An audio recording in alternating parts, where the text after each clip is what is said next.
غزہ میں جو اس وقت حالات ہیں، سب کو معلوم ہے کہ اسرائیل نے فلسطین کے مسلمانوں کے لیے ظلم و بربریت کے بازار کو گرم کر رکھا ہے۔ ساری دنیا ان کے حالات سے باخبر ہے۔ اس سلسلے میں ہم کیا کر سکتے ہو، یہ مسئلہ سٹارٹ کہاں سے ہوا، آج ہم اس ٹاپک کو ڈسکس کریں گے۔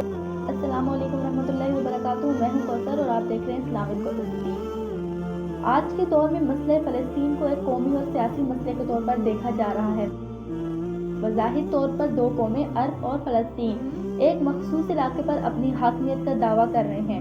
یہ مسئلہ سٹارٹ کہاں سے ہوا؟ اس مسئلے کا تعلق تاریخ سے یعنی پاسٹ سے وابستہ ہے۔ ملک شام کا جو جنوب مغربی علاقہ ہے وہ فلسطین کہلاتا ہے۔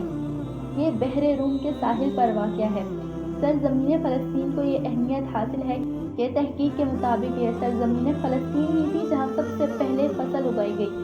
تقریباً 11,000 سال پہلے جہاں پہلی دفعہ رہائش کی انسان نے، وہ بھی سرزمین فلسطین ہی تھی۔ قرآن کریم میں اس سرزمین کو پاک سرزمین کہا گیا ہے اور بابرکت مقام بھی کہا گیا ہے۔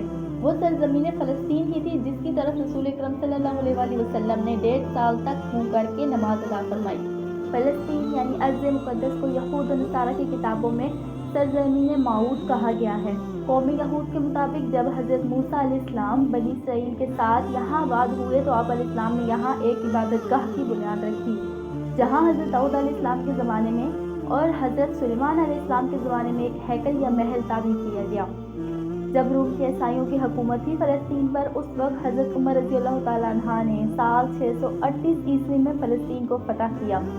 جب حضرت عمر فاروق رضی اللہ تعالیٰ عنہ فاتح کی حیثیت سے یروشلم میں داخل ہوئے تو سب سے پہلے اس چٹان کے قریب ایک مسجد بنانے کا حکم دیا۔ اس مسجد کو آج دنیا مسجد اقصیٰ کے نام سے جانتی ہے۔ مسجد اقصیٰ کے متعلق نبی کریم صلی اللہ علیہ وسلم کا فرمان عالی شان موجود ہے۔ آپ صلی اللہ علیہ وسلم نے فرمایا، خاص کر کے سفر کرنا ہوا تو 3 مسجدوں کے لیے کرنا۔ نمبر 1 مسجد حرام کے لیے، نمبر 2 مسجد نبی صلی اللہ علیہ وسلم کے اور نمبر 3 مسجد اقصیٰ کے لیے۔ اسی طرح آپ صلی اللہ علیہ وسلم نے فرمایا، 3 سفر کرو تو سمجھنا ہم عبادت کر رہے ہیں۔ بیت اللہ کے لیے جاؤ تو عبادت سمجھ کر جانا، مسجد نبی صلی اللہ علیہ وسلم کی طرف جاؤ تو عبادت ہے، اور مسجد اقصیٰ کی طرف جاؤ تو یہ بھی عبادت ہے۔ تقریباً 500 سال تک سرزمین فلسطین مسلمانوں کے اختیار میں رہا اور اس زمین پر اسلام اور عربی ثقافت کا گہرا اثر چھوڑا۔